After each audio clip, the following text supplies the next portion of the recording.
So hey guys, this is GDS Prince here. आप सभी लोगों का स्वागत है एक और नई वीडियो में। तो इस वीडियो में हम बात करेंगे जीडीएस बीपीएम भाई लोग जो बीओ में काम करते, तो उस पे कौन से काम करने पे आपको कितना इंसेंटिव मिलता है, मतलब कि कौन से अकाउंट ओपन करने पे आपको कितना इंसेंटिव मिलता है, उसके बारे में हम बात करेंगे। और सबसे ज़्यादा इंसेंटिव जो है वो आपको मिलता है आईपीवी में, तो उसके बारे में भी हम बात करेंगे डिटेल में। तो सबसे पहले आप देख सकते हो पीयूएसबी स्कीम्स की, तो स्कीम की डिटेल में आप देख सकते हो एसबी का खाता जो कि नॉर्मल खाता होता है लेन देन के लिए कस्टमर का, तो उस पर आपको जो है 1% इंसेंटिव मिलता है, जो कि मोस्टली कोई जो है वो एलिजिबल नहीं होता है बीओ लेने के लिए। तो उसके बाद जो हम बात करते हैं टीडी टर्म डिपॉजिट, यानी कि फिक्स्ड डिपॉजिट, बैंक्स में बोलते हैं फिक्स्ड डिपॉजिट।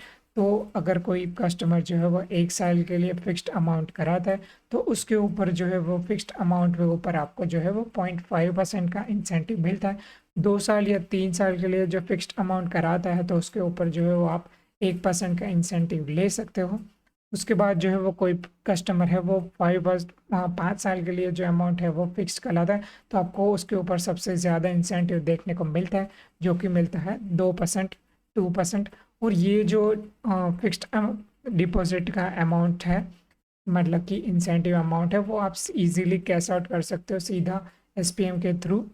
तो आपको कुछ करना नहीं है, आपको अकाउंट ओपन करना है, देना है। अकाउंट ओपन जैसे हो जाता है, आपको पासबुक मिलेगी, पासबुक में अकाउंट नंबर लिखा होता है, तो अकाउंट नंबर लिखना है, आपका जो है वो इंसेंटिव लिखना है, और उसके सामने आपका जो फिक्स्ड अमाउंट हुआ है उसके कितना 2% इंसेंटिव, मतलब कि कितना होता है, तो वो जो है वो आपको अमाउंट लिख देना है। तो वो अमाउंट लिख के आपको सीधा एसपीएम को देना है, तो वो साइन करके स्टैम्प करके जो है वो उसका सिक्का लगा के एसओ का आपको जो है क्लेमेबल अमाउंट, यानी कि जो इंसेंटिव आपको होता है वो इस सीधा कैश दे देगा। उसके बाद जो है वो आप देख सकते हो एसएएस एजेंसी, यानी कि एमआईएस, एनएससी और केवीपी जो अकाउंट है वो बीओ में नहीं खुलते, वो सीधा एसओ में ही खुलते हैं, और उस पर आपको जो है इंसेंटिव मिलता है 0.5%। बट वो 0.5% इंसेंटिव लेने के लिए आपको जो है वो एसएएस की एजेंसी लेनी होगी। और यहाँ पे आप देख सकते हो BPMs are eligible to get SAS agency as per rules, यानी कि आप जो है वो बीपीएम पे काम कर रहे हो, बट एमएस, एनएससी और केवीपी के काफ़ी सारे कस्टमर्स हैं आपके जो है वो बीओ में। तो आप उन लोगों का जो है वो अकाउंट ओपन करना चाहते हो, तो आप 0.5% पी अर्न करना चाहते हो, तो आपको ये ओ एजेंसी लेके जो है वो आपके ये खाते भी ओपन करा सकते हो। उसके बाद आते हैं पीएम स्कीम्स, यानी कि प्रधानमंत्री स्कीम्स में। तो पीएम एसबीवाई में आपको एक रजिस्ट्रेशन अगर आप कराते हो, तो उसका आपको इंसेंटिव मिलता है 0.50 पैसे, जो कि सबसे कम इंसेंटिव देख सकते हैं, जो कि होता है पीएम एसबीवाई का। उसके बाद जो है वो PMJJBY पर रजिस्ट्रेशन सक्सेसफुल कराते हो आप, तो उसके ऊपर 20 रुपये इंसेंटिव मिलता है, जो कि अच्छा इंसेंटिव देख सकते हो आप। तो और उसके बाद जो है वो APY, यानी कि अटल पेंशन योजना, उस पे पर सक्सेसफुल रजिस्ट्रेशन, एक रजिस्ट्रेशन आप कराते हो, तो पर एक रजिस्ट्रेशन आपको 30 रुपये मिलते हैं। तो PMJJBY और APY में आपको अच्छा खासा इंसेंटिव देखने को मिल सकता है, 20 रुपये और 30 रुपये आप अर्न कर सकते हो। उसके बाद आप मेल्स देख सकते हो, तो आप एक स्पीड पोस्ट बुक करते हो, तो उस पर भी आपको 50 पैसे ही मिलते हैं, और डिलीवरी करते हो तो भी उसका 50 पैसे पर आर्टिकल आपको मिलता है। उसके बाद देख सकते हैं हम अर्न कर सकते हैं आप इंसेंटिव पीएलआई और आरपीएलआई पे। तो सबसे ज़्यादा इंसेंटिव जो है वो पीएलआई का होता है, क्योंकि पीएलआई का प्रीमियम भी थोड़ा ज़्यादा होता है आरपीएलआई के कंपैरिजन में। तो आप देख सकते हो सबसे पहले पीएलआई का। तो पीएलआई में ईए, डब्ल्यूएलए, सीडब्ल्यूएलए, वाईएस और चिल्ड्रंस पॉलिसी अगर आपने ली है, और उसका पॉलिसी पेइंग टर्म, यानी कि 15 साल से नीचे या 15 साल की पॉलिसी आपने किसी की ली है कस्टमर की, तो उन पे जो है वो फर्स्ट ईयर, यानी कि पहले साल जो है वो प्रीमियम जो है वो कस्टमर पे करेगा, तो उस पर आपको जो है वो 4% का जो है वो इंसेंटिव मिलेगा। और ये जो अभी हम इंसेंटिव की बात कर रहे हैं, वो सारी पॉलिसीज़ पे पहले साल का ही है, जो मतलब कि कस्टमर जो है वो पहले साल के लिए प्रीमियम भरेगा, उस पे आपको इंसेंटिव जो है वो जितना मिलेगा, उसके बारे में अभी हम बात करते हैं। तो 15 साल या 15 साल से नीचे की पॉलिसी आप लेते हो, तो आपको जो है वो इंसेंटिव मिलेगा 4% फर्स्ट ईयर के प्रीमियम पे। उसके बाद more than 15 years but less than equal to 50 years, 25 years, मतलब कि 15 साल से 25 के साल की बीच की कोई आप पॉलिसी लेते हो किसी कस्टमर की, तो उस पर फर्स्ट ईयर प्रीमियम पे आपको जो है वो 10% का इंसेंटिव मिलेगा। उसके बाद जो है वो 25 ईयर्स या 25 साल से कस्टमर, मतलब कि 25 साल या 25 साल से ज़्यादा की पॉलिसी लेते हो किसी भी कस्टमर की, तो उस पर आपको जो है वो 20% मिलता है फर्स्ट ईयर प्रीमियम पे। उसके बाद जो है वो मनी बैक पॉलिसी यानी कि एईए, तो एईए में आप जो है वो 15 साल या 15 साल से नीचे की पॉलिसी लेते हो किसी भी कस्टमर की, तो उस पर आपको जो है वो 5% जो है वो फर्स्ट ईयर प्रीमियम पे आपको इंसेंटिव मिलेगा। और 25 साल से ज़्यादा के लेते हो किसी भी कस्टमर की, तो उस पर जो है वो आपको फर्स्ट ईयर पे 7% इंसेंटिव मिलेगा। उसके बाद जो है वो फर्स्ट ईयर का, ये तो हो गया इंसेंटिव स्ट्रक्चर आपके फर्स्ट ईयर पे, मतलब कि इतनी पॉलिसीज आप लेते हो और उस पे जो है वो फर्स्ट ईयर का कस्टमर इंटरेस्ट जो मतलब कि प्रीमियम जो बनता है, तो उस पे आपका जो इंसेंटिव होता है वो 4, 10, 25, 7% इस पॉलिसी के हिसाब से है।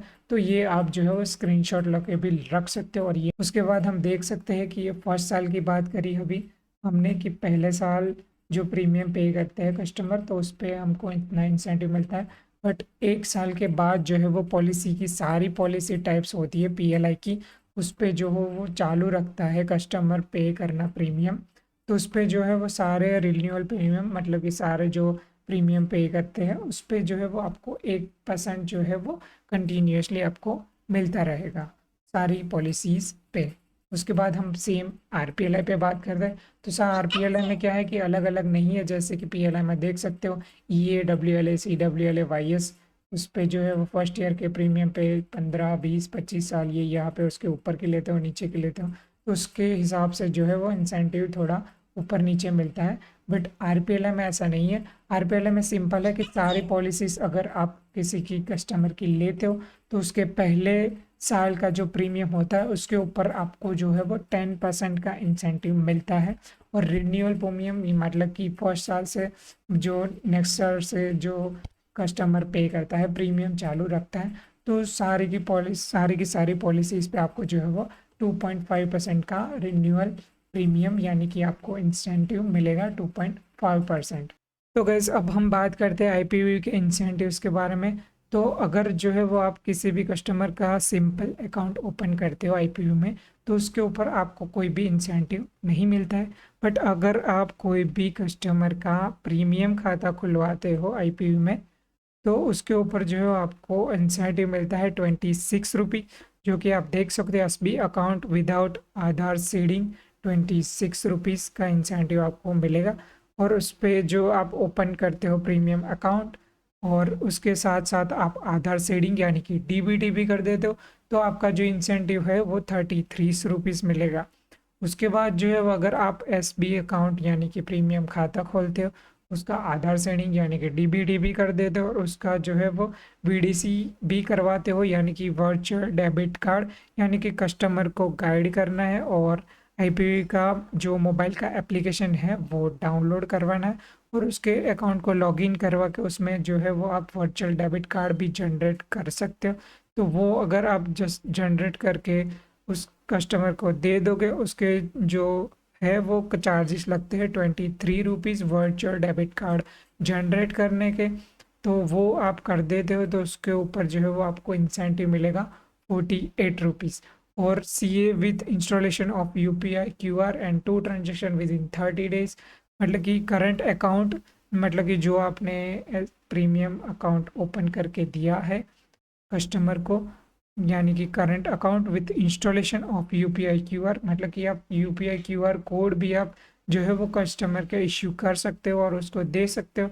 और उस पर भी जो है वो 2 ट्रांजेक्शन मिल करते हैं विद इन 30 डेज, मतलब कि 30 दिन के अंदर जो है वो 2 ट्रांजेक्शन होते हैं वो यूपीआई क्यूआर के थ्रू, तो आपको इंसेंटिव मिलता है 48 रुपीज़। सेम मतलब कि आधार कार्ड सेडिंग, मतलब कि अकाउंट ओपन करके आधार सेडिंग करके जो वर्चुअल डेबिट कार्ड इश्यू करा सकते हो और उसके साथ साथ ही CA with installation of UPI QR and 2 transaction within 30 days, उन दोनों में सेम ही इंसेंटिव है। मतलब कि मैक्सिमम इंसेंटिव अर्न करना चाहते हो तो आप जो है वो उसका प्रीमियम खाता खोल दो।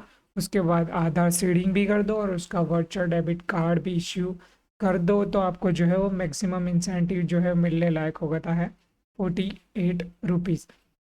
उसके बाद CLC करते हो आप, तो एक CLC करने पे आपको पर ट्रांजेक्शन यानी कि एक CLC करने पे आपको 11 रुपीज़ का जो है वो इंसेंटिव मिलता है।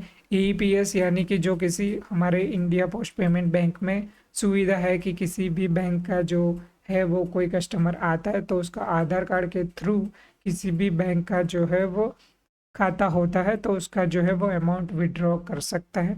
तो वो अमाउंट यानी कि जो transaction amount 3,000 and about 3,000 and above यानी कि 3,000 या 3,000 के ऊपर के ट्रांजैक्शन कोई कस्टमर आके विड्रॉ करके जाता है तो उस पर जो है वो आपको 3 रुपये इंसेंटिव मिलेगा पर ट्रांजैक्शन। उसके बाद DSB डिजिटल लाइफ सर्टिफिकेट आप अगर इश्यू करोगे जो कि इंडिया पोस्ट पेमेंट बैंक्स में अवेलेबल है, तो डिजिटल लाइफ सर्टिफिकेट इश्यू करोगे तो उसके ऊपर आपको जो है वो 15 रुपये का इंसेंटिव मिलता है।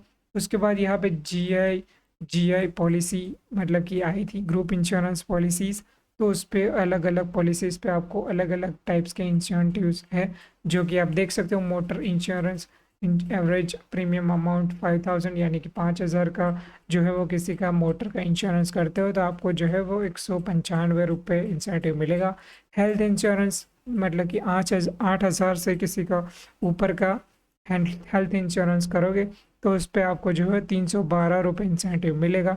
नीवा बोपा पॉलिसी 755 रुपये की, आदित्य बिरला 749 रुपये की, तो उस पर आपको 25 रुपये। उसके बाद जो है वो नीवा बोपा आदित्य बिरला टाटा की 18, 17, 13, 8, उसके ऊपर से आप देख सकते हो कि कौन सी पॉलिसी करने पे आपको कितने का जो है वो इंसेंटिव मिलेगा।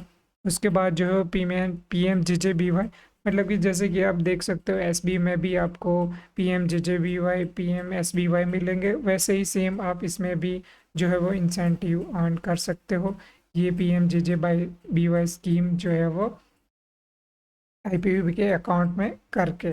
उसके बाद DMT डोमेस्टिक मनी ट्रांसफ़र, उसके ऊपर जो है वो आप 21 रुपये अर्न कर सकते हो इंसेंटिव। और उसके बाद GPG guaranteed pension group 10 lakh customer 4264, ये पता नहीं इसके बारे में मेरे पास ठीक से इंफॉर्मेशन नहीं है। अगर इसके ऊपर जो इन्फॉर्मेशन अगर मिलेगी group GPG guaranteed pension group तो इसके बारे में मैं शॉर्ट बना दूंगा। तो गैस इस हिसाब से आप जो है वो इतनी इतनी स्कीम्स पे इतने इतने परसेंटेज आप जो है वो इंसेंटिव अर्न कर सकते हो। तो गाइस वीडियो अच्छा लगा हो, इन्फॉर्मेशन अच्छी लगी हो तो वीडियो को लाइक कर दो और अपने फ्रेंड्स के साथ यानी कि GDS भाई लोगों को शेयर कर दो।